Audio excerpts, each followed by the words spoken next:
Hi everybody, I'm Dr. Jon LaPook, medical correspondent for the CBS Evening News with Katie Couric, and welcome to another episode of CBSDoc.com. I'm here with Dr. William Fisher, Bill Fisher, and with Megan Reynolds. Megan is recently unemployed, and we've been following her exploits over the past week or so as she's been vlogging.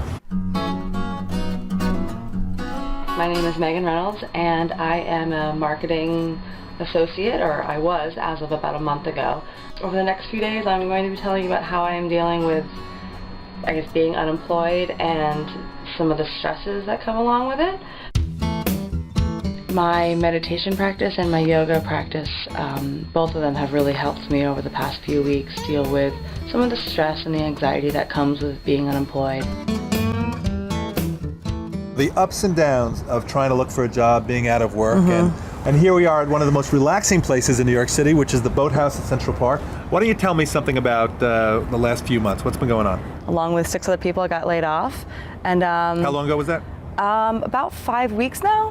What was your reaction to being told that was it? It's not the type of work that I want to be doing, so I kind of went, oh, okay. I'm going to my 11 o'clock yoga class tomorrow. I would say 80% of the time I'm okay with it and I'm doing fine, and I see the light at the end of the tunnel and I'm taking advantage of my time off. But then the other 20%, I'm nervous and I get anxious and I think, why is no one calling me back? Where are all the jobs? Which is exactly why we brought Dr. William Fisher, Bill Fisher, who is a psychiatrist. And this is not an intervention. I know. We just brought him in here because we thought he would be a perfect person I was just walking down the street. No. Megan, I had the pleasure of seeing your vlogs. That's a new word for me, by the way.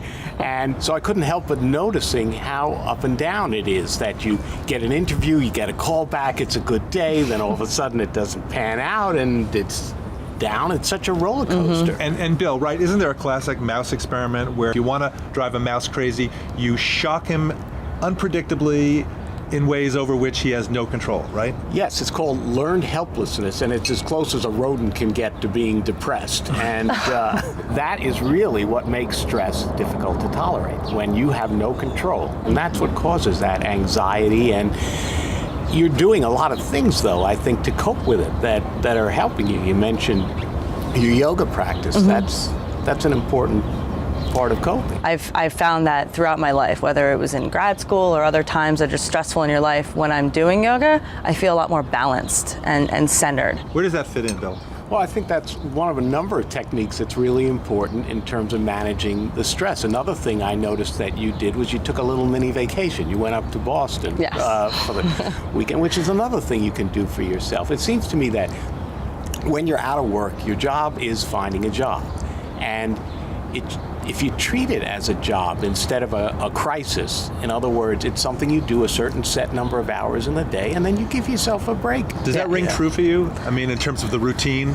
The routine, definitely.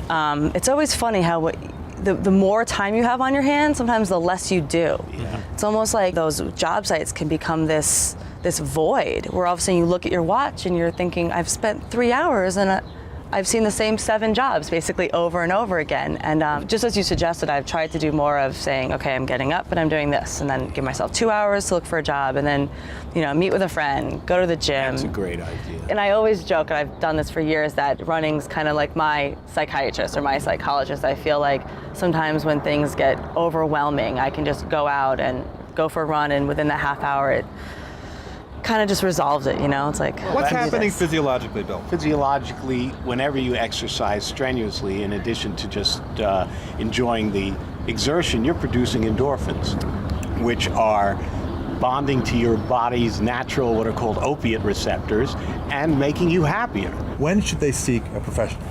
Well, when the anxiety or the depressed feeling becomes so overwhelming that you can't do what you need to do. You can't get out of bed, you can't do your job search. Also, when you start to feel hopeless, like you're never going to find a job, there's no future for you. Okay. Those are real warning signs. And if somebody came to you with these complaints saying, I'm out of work and I'm anxious and I'm depressed, or they giving you symptoms of that, signs of that, what would you say? Well, the first thing I would do is look at what are they doing to cope that's under their own control, that might not need my professional help. Are they exercising, which produces endorphins, which are a natural antidepressant? Are they doing things, if that's something that they do, like meditation or yoga practice?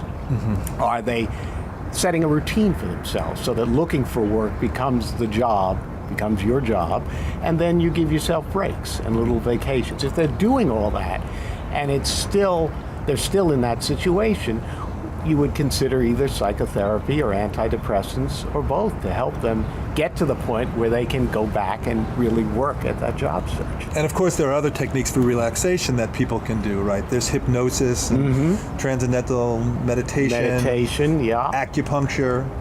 We talked about exercise. Being on a regular sleep cycle is very important. In terms of what Megan's been doing, tell me, has she been going down the right path, the wrong path? How's she doing? She's doing all the right things. Whatever de-stresses you, whether it's meditation, yoga, exercise, listening to music, whatever it might be, whatever works for you, do that for yourself. Don't punish yourself for being out of work. So as we wrap things up here at the beautiful boathouse of Central Park, I think it's only fair to mention that Megan's resume can be found online. Call If you're me. looking for somebody who obviously is very personable. This is not a job site, but she's been very helpful here today, and we hope that it's been helpful for you to figure out maybe how some of the things she's been going through can apply to something that maybe you or one of your loved ones or friends are going through. I'm Dr. Jon LaPook for CBSDoc.com. Thanks for joining us, and good day and good health.